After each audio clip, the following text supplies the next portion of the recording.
जय हिंद दोस्तों, आप सभी का स्वागत है आपके अपने परिवार में। तो आप सभी को सबसे पहले हमारे और इस परिवार की ओर से जो है लोक आस्था के पर्व छठ पर्व की ढेर सारी शुभकामनाएं। उम्मीद करते हैं कि आपके आगामी जीवन जो है खुशियों से भरा रहे, ऐसी हम कामना करते हैं।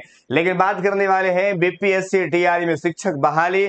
अब जो मामला निकल कर सामने आ रहा है कि सैकड़ों शिक्षक ने योगदान नहीं किया है और बीपीएससी टीआरई 1.0 में जो है विवाद जारी है। खास तौर पर देखे होंगे आपने कि नॉर्मलाइजेशन को लेकर के और बीच में जो है नोटिफिकेशन में बदलाव हुआ, इसको लेकर के जो है लोग एक्टिव हो गए हैं और छठ पर्व के पश्चात जैसे कोर्ट खुलता है वहां पर ये मामला को लेकर के लोग जाने वाले हैं। उसके बाद अगर बात करें तो वेटिंग लिस्ट कब तक जारी होगा, क्योंकि कहीं ना कहीं ये मामला लगभग लगभग अब संपूर्ण होता चला जा रहा है। और आपने देखा है जो एक चीजें बहुत लंबे समय से अगर बात किया जाए 2-4 दिन से जो है लगातार वायरल हो रहा है, उसकी कोई पुष्टि नहीं है, अर्थात वो चीजें फर्जी, उस पर ध्यान देने की आप लोगों को जरूरत नहीं। हमने कल भी इस बात को कहा था। लेकिन सबसे महत्वपूर्ण बातें करेंगे क्योंकि जो निकल कर सामने आया है कि 570 जो है नवनियुक्त जो है शिक्षकों ने नहीं दिया है योगदान। देखिए, योगदान स्कूल आवंटित होने के पश्चात जो है सभी को योगदान देना है और योगदान देने के पीछे तर्क दिया गया है कि आपको आपके पूर्व विद्यालय से आपको त्याग पत्र देना पड़ेगा, उसके पश्चात ही आप योगदान दे पाएंगे। लेकिन बहुत सारे ऐसे अभ्यर्थी हैं जो रिजाइन देना नहीं चाहते हैं। खासतौर पर हमने बताया है कि एनआईओएस के अभ्यर्थी जो है सफल अभ्यर्थी वो ज्वाइन नहीं करना चाह रहे हैं, क्योंकि उनको पता है कि ये मामला सुप्रीम कोर्ट के अधीन है और सही मायने में इस बहाली पूर्ण होने के पश्चात भी इस पर खतरे हैं, उसकी वजह भी आप जान रहे हैं। तो 570 नवनियुक्त शिक्षकों ने नहीं दिया है योगदान। अगर बात करें तो शिक्षक नियुक्ति के तहत जो पटना जिले में 570 नवनियुक्त शिक्षकों का पद स्थापना पत्र नहीं लिया है, इससे यह शिक्षक विद्यालय में योगदान नहीं दे पाए। इसमें से 16 नवंबर को 140 शिक्षक, 17 को 230 और 18 को 200 नवनियुक्त शिक्षकों शामिल है। इस शिक्षकों की स्थापन कर सकते हैं, स्थापना पत्र नहीं लिया गया। बता दें कि पटना जिला में 4835 नवनियुक्त शिक्षकों को योगदान देना है। इससे पहले दिन जो है 974, दूसरे दिन जो है 1713 व अंतिम दिन जो 18 को अगर बात करें 2147 शिक्षकों ने अपना पद स्थापना पत्र जो है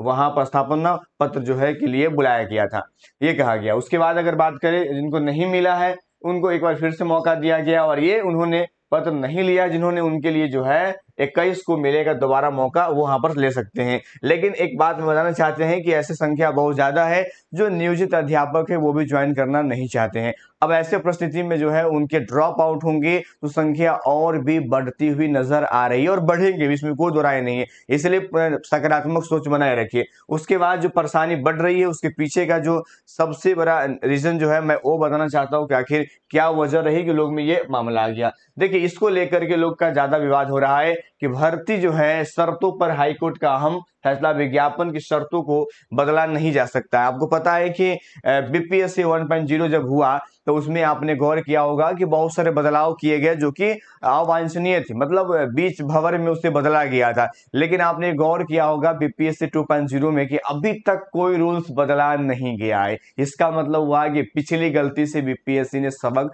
जरूर सीखा है और स्वाभाविक सी बात है, हर व्यक्ति जो है अपने पूर्व की गलती को दोहराना नहीं चाहता है। बिल्कुल सही बातें हैं। वही चीज यहां पर भी हो रहा है कि भर्ती में जो शर्तें थी, जो कंडीशन था, उसको लगातार चेंज किया गया और ऐसा चीजें बीपीएससी 1.0 में देखने को मिला। जबकि आज भी आपने देखा होगा कि लोग सड़क पर हैं कि अपेयरिंग को मौका दिया जाए, सीटेट को मौका दिया जाए जनवरी 2024 वाले को, लेकिन मौका नहीं मिल रहा है। उसकी वजह यही है कि बीच भंवर नोटिफिकेशन में सुधार नहीं होगा और नहीं होना भी चाहिए। लेकिन आपने जो पूर्व में गलती किया उसका खमियाजा आज हजारों अभ्यर्थी भुगत रहे हैं। इसको लेकर के आप क्या करने वाले हैं, ये बीपीएससी से सवाल है और ये सवाल सभी लोग पूछ रहे हैं। और दूसरी सवाल ये है कि नॉर्मलाइजेशन को लेकर के आज भी मुद्दा ठंडाया नहीं है, क्योंकि इस पर जो है वो बीपीएससी का ट्वीट भी आया था कि नॉर्मलाइजेशन की जो है संबंध में हमारे विचार पहले भी स्पष्ट थे, लेकिन वो विचार प्रकट क्यों नहीं हुआ, ये सवालिया निशान है। आखिर आपको किसने रोका, ये हमने पहले भी प्रश्न किया था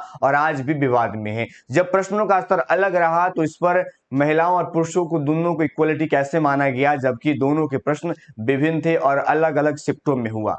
इसको लेकर के विवाद अभी बना हुआ है। तो याद रखिएगा, ये बहाली प्रक्रिया कहीं ना कहीं थोड़ी बहुत तो इसमें कसर है और वो आपको अंत तक जरूर देखने को मिलेगा। इसलिए पॉजिटिव रहें। और बात करें अगर वेटिंग लिस्ट की अगर बात किया जाए तो वेटिंग लिस्ट तो इसी प्रक्रिया के आधार पर ही आती है जो प्रक्रिया चल रही है। अब ये प्रक्रिया जो है एटलीस्ट मुझे लगता है कि छठ पर्व के बाद यानी 2-4 मंगल के बाद जो है 2-3 दिन के बाद जो है इस प्रक्रिया में अंतिम पड़ाव जो है आपको देखने को मिलेगा। फिर जो है शिक्षा विभाग की ओर से जो है पत्र के माध्यम से बीपीएससी को दिया जाएगा और फिर आपकी वेटिंग लिस्ट आएंगी। अब संख्या क्या है ये तो अभी अप डाउन हो रहे हैं, आप समझ सकते हैं। और जो चीजें निकल कर सामने आ रही हैं, जो फर्जी चीजें वायरल हो रही है वो सत्य नहीं है। उस डाटा के आधार पर नहीं आप आकलन कर सकते कि उतना ही सीट आपको देखने को मिलेगा। बाकी के लिए जो है मेरे साथ जुड़े रहेंगे। हमेशा हम चाहते हैं कि आपको सकारात्मक चीजों से आपको अवगत कराएं और हमेशा आप ऊर्जान्वित रहे। आज वर्ल्ड कप का जो है फाइनल मैच भी है। इस बार से कामना है कि आज हमारा भारत फिर से जो है एक बार विश्व चैंपियन बने और फिर हम लोग जो है आपसे मुलाकात करेंगे जब हम लोग वर्ल्ड कप जीतेंगे। उसके बाद चलिए मिलते हैं। इतना ही। जय हिंद, जय भारत।